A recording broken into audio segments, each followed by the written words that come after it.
While not official, the newest rumors and leaks provide us some insight into what the timeline of events upcoming for Black Ops 7 may entail. Today we're taking a look at key dates and details that you should know about what's still to come for Black Ops 7. As we go along, drop your thoughts down below, drop a like, and make sure to subscribe for more Black Ops 7 and other FPS content. As well, maybe check out the Twitch link down below if you want to join in on these conversations live as they happen. We'd love to see you there as well. But anyways, let's get into it.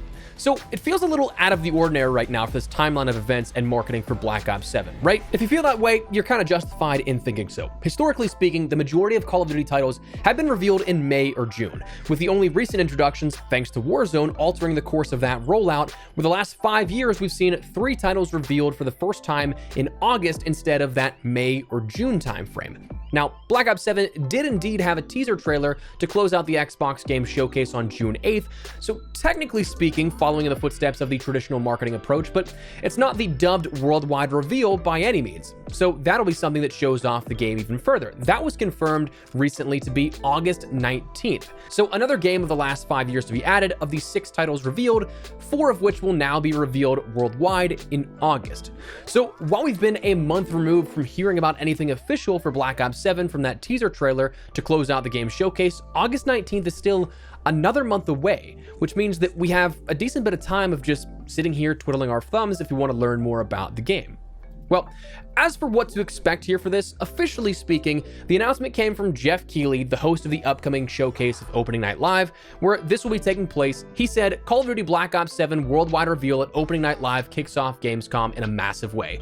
Tuesday, August 19th, streaming live everywhere at 2 p.m. ET, 11 a.m. PT, 8 p.m. CEST. But that in and of itself doesn't give too much detail or anything to really go off of. However, in additional details from PR firms that work with Call of Duty, the messaging also included get ready for epic twists, developer intel, and the official start of a bold new chapter in Black Ops history. So the big thing for me there is developer intel, huh? That would almost insinuate that we have a deeper dive coming rather than just a trailer of some kind. And that's where we can turn historically to Call of Duty's actually done a decent bit with Opening Night Live before. Opening Night Live has been host to campaign showcases for a few years now. Cold War, Vanguard, Modern Warfare 3, all of those had campaign missions showcased almost in their entirety, the sort of thing of like, in the interest of time, they cut ahead some points, but these were usually accompanied by developer discussions, briefly setting up the world of whichever game it was, and a few high-level points of the storyline. So okay, that kind of explains the developer intel portion of that and isn't necessarily out of the ordinary. But one thing that potentially differs is the games were already revealed to the world at that point via a Warzone event. What's odd is that it doesn't look like there's going to be any Warzone event upcoming for Black Ops 7, or at least as of the time of recording this, there hasn't been anything leaked in the game files that would seriously indicate that. So either COD finally locked something down, or there just isn't anything in the cards at the moment. And with the mention of worldwide reveal for Gamescom Opening Night Live, I'm inclined to believe it's the latter entirely. So the whole segment, I'm kind of imagining, is show opens up, worldwide reveal trailer is showcased, that's high-level story beat elements like we normally see. Maybe we get a bit of multiplayer in there, maybe some zombies, perhaps like stingers at the end of the trailer, and then perhaps they bring out a dev or two from Treyarch and they set up the stage a bit further about the storyline and what we already know. 2035 setting following Black Ops 2, maybe talking a bit of canon where it clears up some of those points for the canon ending of Black Ops 2 where even those sub-choices are accounted for and everything, and then it leads us into a gameplay run through a campaign mission. This, though, is all I'd really expect. A standard Opening Night Live by all accounts historically, but with a worldwide reveal trailer to preface that. As cool as a developer direct style presentation would be, with anywhere from 20 to 30 minutes focused solely on Black Ops 7 and catching players up to speed on what's next, it also really wouldn't make sense to do that during an industry-wide event that is there to showcase plenty of other games and other presentations in that show. But then when's the next time we'd hear about Black Ops 7? Well, that apparently is rumored now to be the multiplayer reveal, where a report from leaker and insider The Ghost of Hope mentioned that Call of Duty Next will be the event where multiplayer is showcased. It will take place in September in Las Vegas with a beta to follow. Now, it's interesting because this kind of seems like it's a little late in the year, right? But that's also where we'll see things like multiplayer, obviously being the reveal. We'll probably see some zombies and a bit of what we've come to expect with the launch of that, if Black Ops 6 is any indication to go off of, jumping from a little bit of gameplay from multiplayer to Liberty Falls to Warzone, and then Warzone and whatever happens there. Though, with Warzone and the next upcoming next event, this is one that I'm curiously interested about what's seen, because as it stands right now, there's currently no rumors that we'll see a new Warzone map like Avalon with Return of Verdansk. So what would they really be showcasing? Like, I guess they could do another Area 99 type of thing that we showcased at Black Ops 6's next, but we'll have to wait and see. But a beta to follow is probably the bigger portion here of this, because while it's nice to see that kind of stuff, it's even nicer to get hands-on with the game. Historically, it's been almost immediately after the reveal at Next since Modern Warfare 2's in 2022. This being something that usually is either the very next day or accounts for maybe like 1 day in between. So whenever Next is, you can basically guarantee that it'll be playable within 24 hours of that broadcast. But that's something that was said it would be the end of September. But then potentially with a weekend or 2 weekends of play going into early October. Now, that seems late out of the ordinary, right?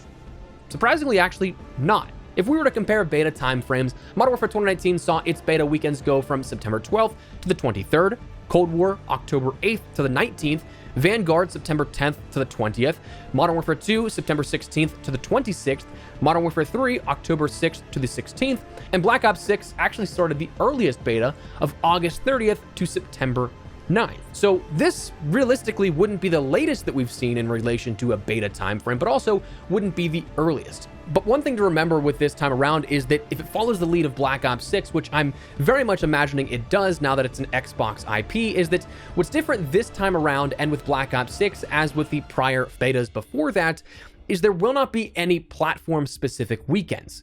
Last year with Black Ops 6, it was early access versus open beta only. Weekend 1 was early access granted to players who pre-ordered either digitally or with a physical code by putting down like $5 at a GameStop or a mom and pop shop or something. And then the open beta the next weekend was for everyone. The amount of time for access was the only difference between each of those weekends. Platform had no sway in the matter. So that's something that you can probably look forward to now at the end of September. But then that leads to the question of launch, because as crazy as it seems to still have been hearing so much about Black Ops 7 so far, we still do not have a release date for when Black Ops 7 will be coming out. Or officially, that is. Earlier today, it was mentioned by insider The Ghost of Hope that the game is aiming for a release of November 14th, making it the latest Call of Duty release since World at War and Call of Duty 2. And while this feels late, well, it kind of actually makes sense, and that rumor sort of checks the boxes of logic used for Call of Duty launches historically. Here's why. If the beta is late September to early October, it's going to need some time to certify gold, press to discs, and then be distributed, because it's a game that is still so big that it does indeed warrant actual physical discs. A lot of places in the industry are going to digital only. Call of Duty is not quite there yet, but that kind of stuff usually takes about 3 to 4 to 5 weeks, depending on the scale of the project and the operation and how far along everything is. That just varies in industry depending on. But for simplicity's sake, we'll say it's about a month. That to me ends up putting a launch around the early to mid-November launch window, and frankly, kind of turns a beta to a demo to me. Like Black Ops 6, we saw the beta end on the 9th. The game launched on October 25th, so you ended up having a couple of weeks plus that 1 month to end up getting things ready, certified gold, press the discs, distributed, all that kind of stuff. So like there was time to offer up a little bit of tweaks in how the gameplay or balancing could work from beta to launch. As for a mid-November backstop, that's kind of at the latest point that we'd see a Call of Duty historically launch, so that wouldn't give us a whole ton of time, if at all, to make any notable adjustments. So that kind of is the time frame that I'm looking at here with this, or better yet is what I'm expecting. August 19th for a worldwide reveal, sometime in late September for the multiplayer reveal and the beta, and then an early to mid-November launch here with this. But the next thing that I want to go a step further with, and this is more so speculation, kind of a hope than anything else, is that a Season 1 launch is a very volatile perspective every single year, but this year in particular, if we're seeing a mid to maybe second or third week of November launch, that gets kind of sketchy and a little dicey for when Season 1 may launch, because Season 1 is usually about a month or maybe 3 to 5 weeks after the launch of the game.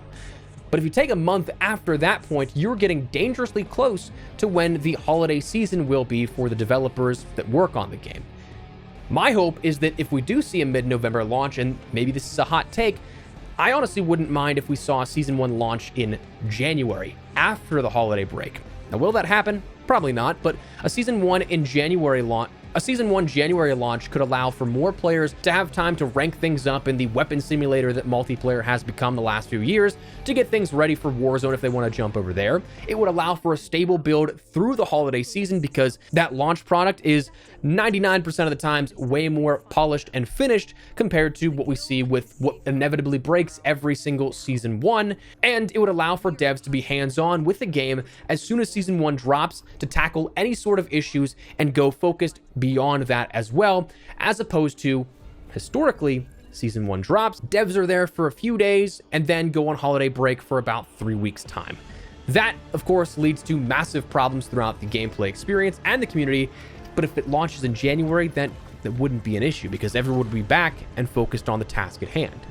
So I don't know that I expect that to happen, but like, I'm kind of at that point where I think I'd be okay waiting a little longer for a Season 1, as opposed to something that could end up inevitably being broken. I don't know. Maybe I'm crazy. Let me know your thoughts down below. But that is the timeline of what right now it seems like we can expect. I'd say margin of error, probably like a week or two off of each of these given points in time. But I think that this kind of pinpoints a general idea of when you can look forward to each of these different hot zones for Black Ops 7 upcoming. So drop your thoughts, drop a like if you guys enjoyed the video. Make sure you subscribe for more Black Ops 7 and other FPS coverage. But for now, that's going to wrap it up. So thanks so much for watching. My name is Espresso. I'll see you later. Take care and peace.